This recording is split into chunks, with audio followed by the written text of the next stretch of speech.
الحمدللہ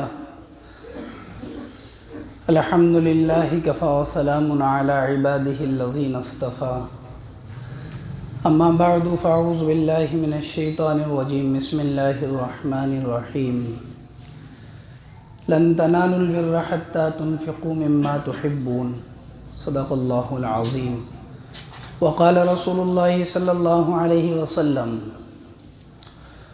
اول صلاح هذه الامة بالیقین والزہد واول فسادها بالبخل والعمل او کما قال علیہ السلام۔ میرے بھائی محترم، بزرگ اور دوستو، حضور اکرم صلی اللہ علیہ وسلم کی سیرت طیبہ سے متعلق بات چل رہی ہے۔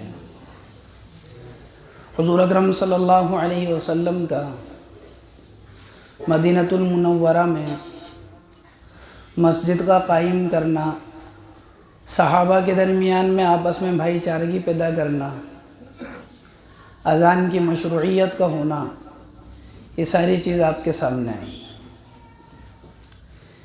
اسی دوران حضرت سلمان فارسی رضی اللہ عنہ کا اسلام کا قبول کرنا، انہی دنوں کے اندر یہ ہجرت کا پہلا سال ہے، انہی دنوں کے اندر حضور اکرم صلی اللہ علیہ وسلم کے خاص خادم بنے جن کا نام تھا حضرت انس رضی اللہ عنہ۔ ان کے والد کا نام تھا مالک، انس بن مالک۔ ان کے جو والد تھے وہ ملک شام چلے گئے تھے کیونکہ ان کی والدہ نے اسلام قبول کر لیا تھا، جن کا نام ام سلیم تھا، جو رشتے کے اندر حضور صلی اللہ علیہ وسلم کی خالہ لگتی تھی۔ حضور اکرم صلی اللہ علیہ وسلم کا ان کے گھر آنا جانا تھا کیونکہ یہ خالہ لگتی تھی آپ کی۔ تو وہ ملک شام چلے گئے، وہیں ان کا انتقال ہو گیا۔ تو حضرت ام سلیم نے پھر دوسرا نکاح کیا تھا حضرت ابو طلحہ انصاری رضی اللہ عنہ سے۔ یہ حضرت ابو طلحہ انصاری رضی اللہ عنہ وہ صحابی ہیں کہ جن کا مدینہ کے اندر ایک باغ تھا بیرحا نام سے، جس کے اندر آپ علیہ السلام تشریف لے جایا کرتے تھے، اور وہاں میٹھا پانی ہوتا تھا۔ اس باغ کے بارے میں بتاتے ہیں کہ آج بھی اس باغ کی جگہ، جس جگہ وہ باغ تھا، جس جگہ وہ کنواں تھا، آج بھی وہ جگہ موجود ہے۔ مدینہ کے اندر مسجد نبوی میں 22ویں نمبر گیٹ کے سامنے بتائی جاتی ہے وہ جگہ، جہاں آپ علیہ السلام تشریف لے جایا کرتے تھے۔ تو ام سلیم نے دوسرا نکاح کیا حضرت ابو طلحہ رضی اللہ عنہ سے۔ یہ حضرت انس پہلے شوہر سے ہیں۔ تو حضور صلی اللہ علیہ وسلم جب مدینے میں تشریف لائے تو اس وقت آپ کا کوئی خاص خادم نہیں تھا۔ تو حضرت ابو طلحہ جو حضرت انس رضی اللہ عنہ کے سوتیلے والد ہیں، یہ حضور کی خدمت میں ان کو لے کر گئے کہ جی یہ انس ہے، یہ آپ کا خادم ہے، یہ آپ کی خدمت کیا کرے گا۔ فرماتے ہیں کہ حضور صلی اللہ علیہ وسلم کی انہوں نے 10 سال خدمت کی، ایک دن نہیں، 2 دن نہیں، 10 سال تک آپ علیہ السلام کی خدمت کی۔ اور حضرت انس رضی اللہ عنہ حضور صلی اللہ علیہ وسلم کے بارے میں ارشاد فرماتے ہیں کہ ان 10 سالوں کے اندر، میں تو کم عمر تھا، چھوٹا بچہ تھا، ان 10 سالوں کے اندر اللہ کے نبی علیہ السلام نے کبھی مجھ سے یہ نہیں کہا کہ انس تو نے ایسا کیوں کیا، اور کبھی آپ نے ایسا نہیں کہا مجھ سے کہ انس تو نے ایسا کیوں نہیں کیا۔ یہ شفقت تھی آپ علیہ السلام کی ان کے ساتھ۔ ایک مرتبہ آپ علیہ السلام نے کسی کام کے لیے بھیجا ان کو، حضرت انس رضی اللہ عنہ کو، چھوٹے تھے، جس وقت خادم بنے اس وقت 9-10 سال کی عمر تھی۔ جب آپ کی وفات ہوئی اللہ کے نبی کی تو اس وقت ان کی عمر 20 سال کی تھی۔ تو کم سن تھے، راستے میں دیکھا کہ بچے کھیل رہے تھے تو یہ بھی ان کے ساتھ کھڑے ہو گئے وہیں۔ آپ نے کام کے لیے بھیجا تھا، بچے راستے میں کھیل رہے تھے، یہ بھی کھیل دیکھنے لگے، بچوں کے ساتھ کھڑے ہو گئے۔ تو اللہ کے نبی علیہ السلام گھر سے تشریف لے کر آئے اور ان کے پیچھے آ کے کھڑے ہو گئے۔ آپ نے فرمایا کہ انس میں نے تجھے کس کام کے لیے بھیجا تھا؟ کہ جی فرمایا کہ جی میں یہ دیکھنے لگ گیا، بھول گیا تھا کہ ابھی جاتا ہوں ابھی، اور پھر یہ گئے اس کام کو پورا کر کر آئے۔ بعض روایتوں کے اندر آتا ہے کہ ایک مرتبہ اللہ کے نبی علیہ السلام نے ان کو کسی کام کے لیے بھیجا، راستے میں بچے کھیل رہے تھے، یہ بھی کھیل دیکھنے لگے۔ تو پیچھے سے اللہ کے نبی علیہ الصلوۃ والسلام آ رہے تو بچے کہنے لگے کہ اللہ کے رسول آ گئے انس۔ تو انہوں نے پیچھے مڑ کر دیکھا، آپ علیہ الصلوۃ والسلام وہاں موجود، آپ نے ان کو وہاں پر دوبارہ کام بتایا کہ انس میں نے تجھے فلاں کام کے لیے بھیجا تھا۔ پھر یہ وہ کام کر کر آئے، وہ پھر اپنے گھر پر گئے تو کافی دیر ہو گئی تھی۔ ان کی والدہ سلیم نے پوچھا کہ انس آج اتنی دیر کہاں ہو گئی؟ تو فرمایا کہ اماں جان آج اللہ کے نبی علیہ السلام نے کسی خاص کام کے لیے مجھے بھیجا تھا۔ تو فرمایا کہ تو ایسے ہی بول رہا ہے کہ وہ کام کیا تھا مجھے بتا۔ کہا کہ اللہ کے نبی نے وہ کام راز کا بتایا تھا، میں آپ کو نہیں بتا سکتا۔ اور پھر وہ کام انہوں نے اپنی والدہ کو نہیں بتایا کیونکہ راز تھا اللہ کے نبی کا۔ فرمانے لگے جب ان کا انتقال ہوا تو ان کے خاص شاگرد تھے حضرت ثابت بنانی رضی اللہ عنہ، ان سے کہنے لگے کہ تو میرا اتنا خاص آدمی ہے کہ اگر وہ کام میں کسی کو بتاتا تو تجھے بتاتا، اگر راز نہیں ہوتا، لیکن وہ میں تجھے بھی نہیں بتا سکتا، وہ میرے سینے میں ہی دفن ہوگا میرے۔ آپ علیہ الصلوۃ والسلام ان سے انتہائی محبت فرمایا کرتے تھے، اس لیے روایتوں کے اندر مختلف الفاظ ملتے ہیں۔ کبھی تو اللہ کے نبی فرماتے تھے ان کو اے انیس، محبت کے اندر۔ کبھی آپ علیہ الصلوۃ والسلام فرماتے یا بنیا، اے میرے پیارے بیٹے۔ آپ نے ایک مرتبہ ان کو ارشاد فرمایا میرے پیارے بیٹے نماز میں ادھر ادھر مت دیکھا کر، کہ نماز میں ادھر ادھر دیکھنا یہ انسان کو ہلاک کر دیتا ہے۔ آپ نے ایک مرتبہ فرمایا میرے پیارے بیٹے اگر تجھ سے ہو سکے تو اپنے دل کو سونے سے پہلے ہر ایک سے پاک کر لیا کر، حسد اور کینے سے، کہ تیرا دل تمام لوگوں کے لیے صاف ہو۔ ایک مرتبہ بال کٹوانے کا ارادہ کیا انہوں نے، تو ان کی والدہ نے کہا کہ انس تو بال کٹوانا چاہ رہا ہے، کیا تیرے ان بالوں کے اوپر اللہ کے نبی نے ہاتھ نہیں رکھا؟ تو بال کٹوانے کا ارادہ ترک کر دیا۔ ایک مرتبہ بڑے بال ہو رہے تھے تو اللہ کے نبی علیہ السلام نے فرمایا یہ کس طرح کے بال ہوئے، بے ترتیب تھے، یہ فرمایا یہ کس طرح یہودیوں کی طرح بال کر رہے ہیں، کیا تم ان کو کٹواؤ گے؟ نہیں، تو بال کٹوا لی۔ خاص خادم تھا علیہ السلام کے۔ حضور اکرم صلی اللہ علیہ وسلم کو ان سے انتہائی محبت تھی۔ آپ کے گھر کے اندر نزول حجاب سے پہلے، پردے کا حکم آنے سے پہلے بے تکلفانہ آنا جانا تھا، کبھی بھی آ جاتے کبھی بھی چلے جاتے، کیونکہ پردے کا حکم ابھی نازل نہیں ہوا تھا۔ جب پردے کا حکم نازل ہوا تو اللہ کے نبی علیہ الصلوۃ والسلام نے فرمایا کہ انس کہ اب جب تم آؤ تو اجازت لے کر آیا کرو۔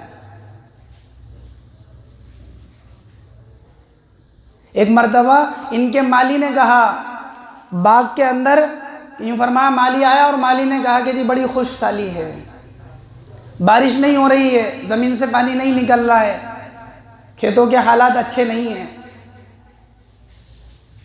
تو انہوں نے 2 رکعت نماز پڑھی ایک جگہ پر جا کر، اور اپنے مالی سے کہا کہ کچھ ہوا؟ تو اس نے کہا کہ جی نہیں کچھ نہیں ہوا۔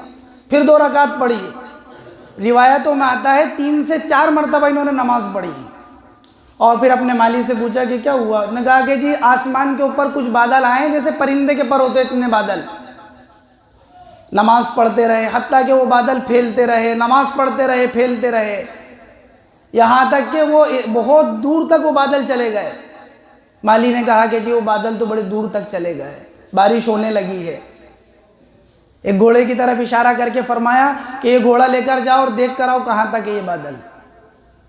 وہ مالی لے کر گیا گھوڑا اور دیکھتا رہا، چلتا رہا چلتا رہا، جہاں ان کے باغات پورے ہوتے تھے بادل بھی وہیں تک تھے، کہ نماز سے براہ راست اپنے مسئلے کو اس طرح حل کرواتے تھے کہ میرے باغ کا مسئلہ ہے، نماز پڑھی تو میرے باغ کے لیے بادل اتر گئے۔ کیونکہ نماز تو اسی لیے ملی ہے کہ ہر انسان براہ راست اللہ سے لینے والا بن جائے۔ تو صحابہ لے کر بتاتے تھے کہ لے کر جاؤ گھوڑا اور دیکھ کر آؤ کہاں تک آئے ہیں بادل، کہ جی بادل تو وہاں تک آئے ہیں جہاں آپ کے باغوں کی حد پوری ہوتی ہے۔ جب ان کا انتقال ہونے لگا، آخری وقت تھا، بستر مرگ کے اوپر ہیں، انتقال کا وقت قریب ہے، تو اپنے خادم سے کہنے لگے کہ وہ عطر لے کر آؤ کہ جس پسینے میں ہم خوشبو کو ملایا کرتے تھے۔ حضور صلی اللہ علیہ وسلم ان کے گھر پر آرام فرماتے، تو چمڑے کا بستر تھا جہاں پر پسینہ آ جاتا، تو یہ اس پسینے کو اٹھا کر ایک شیشی میں رکھ لیا کرتے تھے، اور حضرت انس فرماتے تھے کہ مشک اور عنبر کے اندر اور گلاب کے اندر وہ خوشبو نہیں تھی جو حضور کے پسینے کے اندر موجود تھی۔ اور صحابہ تو یوں فرماتے تھے کہ ہم اللہ کے نبی کو پہچانتے تھے کہ ہم دیکھتے تھے گلیوں کے اندر کس گلی سے خوشبو آ رہی ہے، جس گلی سے خوشبو آتی تھی ہم پہچانتے تھے کہ حضور یہاں سے گزرے ہیں۔ تو یہ تو وہ پسینہ جمع کر کے رکھ لیا کرتے تھے شیشی میں، پھر اس میں اور خوشبو ملا لیا کرتے تھے۔ تو کہنے لگے وہ جو پسینہ اللہ کے نبی کا جمع ہے میرے پاس شیشی میں، وہ میرے بستر کے اوپر لا کر چھڑکو، مجھے لگاؤ وہ پسینہ، کہ میں نے حضور سے زیادہ خوشبو والا، حضور کے پسینے سے زیادہ خوشبو والی کوئی چیز نہیں دیکھی۔ اور پھر اپنے خادم سے کہنے لگے وہ بال لے کر آؤ حضور اکرم صلی اللہ علیہ وسلم کا، اور میری زبان کے نیچے رکھو وہ بال۔ آپ کا بال لایا گیا اللہ کے نبی علیہ الصلوۃ والسلام کا، حضور کا منہ مبارک، آپ کا بال۔ کسی دن معجزوں کا جس دن میں تذکرہ کروں گا انشاءاللہ اس وقت بتاؤں گا آپ کے بال کی کیا برکت تھی۔ مشکات شریف کے اندر روایت ہے، حضرت اسماء رضی اللہ تعالیٰ عنہ کے بارے میں آتا ہے کہ ایک بال تھا اللہ کے نبی کا، ایک بال سوئی کی نالی میں رکھا کرتی تھی اس بال کو۔ جب مدینے میں کوئی بیمار ہو جاتا تو وہ بال نکالتی ایک پیالے میں ڈالتی، وہ بال وہاں سے پیالے میں پانی میں ڈال کے واپس اس نالی میں رکھ لیتی، سوئی کی ایک چھوٹی سی پیس تھی، اور وہ پانی بیمار کو پلا دیا جاتا، بیمار کو اللہ شفا دیتے تھے۔ یہ حضور کے بال کی برکت تھی۔ کہا وہ بال لے کر آؤ اللہ کے نبی علیہ الصلوۃ والسلام کا، اور میری زبان کے نیچے رکھو۔ ان کی زبان کے نیچے وہ بال رکھا گیا، اور اسی حالت کے اندر ان کا انتقال ہو گیا۔ کہ خاص خادم تھے تو اللہ تعالیٰ نے ویسا ہی مرتبہ دیا۔ ایک مرتبہ اللہ کے نبی علیہ الصلوۃ والسلام ان کے گھر آئے تو حضرت ام سلیم جو حضور کی خالہ لگتی تھی، تو اللہ کے نبی سے فرمایا کہ اللہ کے نبی انس کے لیے دعا کر دیں۔ اللہ کے نبی نے اپنے ہاتھ اٹھائے اور یہ فرمایا کہ اے اللہ انس کے مال میں برکت عطا فرما، اے اللہ انس کی اولادوں میں برکت عطا فرما، اے اللہ انس کے گناہوں کو معاف فرما، بعض روایتوں میں انس کو جنت میں داخلہ نصیب فرما۔ تو حضرت انس فرماتے تھے کہ حضور کی دو دعائیں تو میں دیکھ چکا اپنی آنکھوں سے، کہ اللہ نے مجھے اتنا مال دیا ہے، اتنا مال دیا ہے کہ انصار میں میرے برابر کا کوئی نہیں ہے، انصار لوگوں میں میرے برابر کا کوئی نہیں ہے، اتنا مال دیا ہے۔ اور اولاد اللہ تبارک و تعالیٰ نے اتنی دی تھی کہ روایتوں میں آتا ہے کہ 100 سے زائد بیٹے اور پوتے تھے ان کے، تقریباً روایتوں میں بعض روایتوں میں آتا ہے کہ 80 یا 82 تو ان کی خود کی اولادیں تھیں۔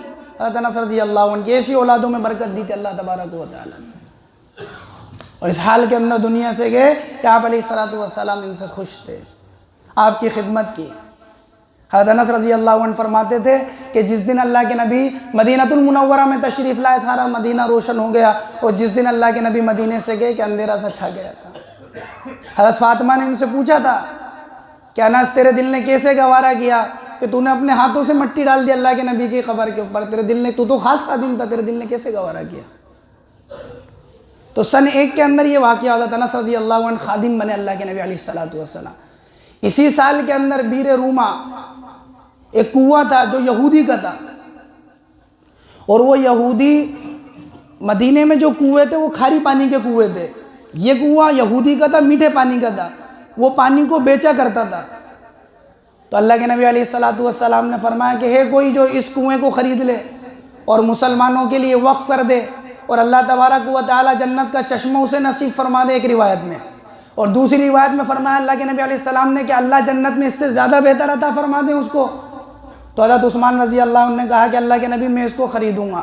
ایک روایت میں 8000 درہم میں، ایک روایت کے اندر 25000 درہم میں، ایک روایت میں 1,00,000 درہم میں حضرت عثمان رضی اللہ عنہ نے اس کنویں کو خریدا، اور خریدنے کے بعد مدینے والوں کے اوپر وقف کر دیا، صرف مسلمانوں پر نہیں، یہودی ہو چاہے مسلمان ہو چاہے کافر، ہر ایک کے لیے وقف تھا یہ کنواں، ہر ایک پانی پیے گا، کوئی خاص کے لیے نہیں تھا، سب پانی پیو اس کے لیے، سب کے لیے وقف ہے۔ تو دوسرا اہم واقعہ یہ ہوا۔ اور تیسری بات، جب مدینے کے اندر صحابہ کرام ہجرت کر کر آئے، حضرت ابوبکر آئے، حضرت عمر رضی اللہ عنہ آئے، حضرت بلال آئے، حضرت عامر ابن فہیر آئے، تو مدینے میں ان کو بخار لگ گیا، آب و ہوا شروع میں موافق نہیں آئی وہاں کی، تو انہوں نے کہا کہ اللہ کے نبی ایسے ایسے بخار ہو گیا۔ تو اللہ کے نبی علیہ الصلوۃ والسلام نے دعا کری اللہم حببنا الینا المدینہ، اے اللہ ہمارے نزدیک مدینے کو پسندیدہ بنا دے اور ہمارے نزدیک مدینے کی محبت ہمارے دلوں میں پیدا فرما دے، کحبنا مکہ او اشدہ، جیسے مکہ کی محبت ہمارے دلوں میں یا اس سے زیادہ محبت پیدا فرما دے۔ اے اللہ یہاں کے مد اور ساع کے اندر ناپنے کے وزن کرنے کے آلات ہوتے ہیں، اس میں برکت عطا فرما دے۔ مدینے کے لیے دعا کری اور فرمایا اے اللہ یہاں کے بخار کو، جحفہ یہودی جو شریر قسم کے ہوتے تھے ان کی بستی تھی، کہا یہاں کے بخار کو ادھر منتقل فرما دے۔ فرمایا جب آپ نے دعا کری تو آب و ہوا ہی تبدیل ہو گئی ساری کی ساری، کہ مدینہ سب کو موافق آنے لگا، آج تک موافق آ رہا ہے اور قیامت تک موافق آتا رہے گا۔ مدینے کی محبت ایسی بیٹھی دل کے اندر کہ آدمی مکہ جائے تو مدینے جائے بغیر قرار نہیں آ سکتا، آدمی کو سکون نہیں مل سکتا، آدمی کو مدینے جائے بغیر۔ مدینہ ایسے دل کے اندر بیٹھ گیا آدمی کے کہ آدمی کے دل کے اندر مدینے کی محبت قد شغفہا حبا، انتہائی حد درجے کو پہنچ گئی۔ اللہ کے نبی نے دعا کری تھی اللہ ہمارے کے دل کے اندر اس کی محبت پیدا فرما دے۔ اسی سے متعلق انشاءاللہ ان دفعہ پھر بات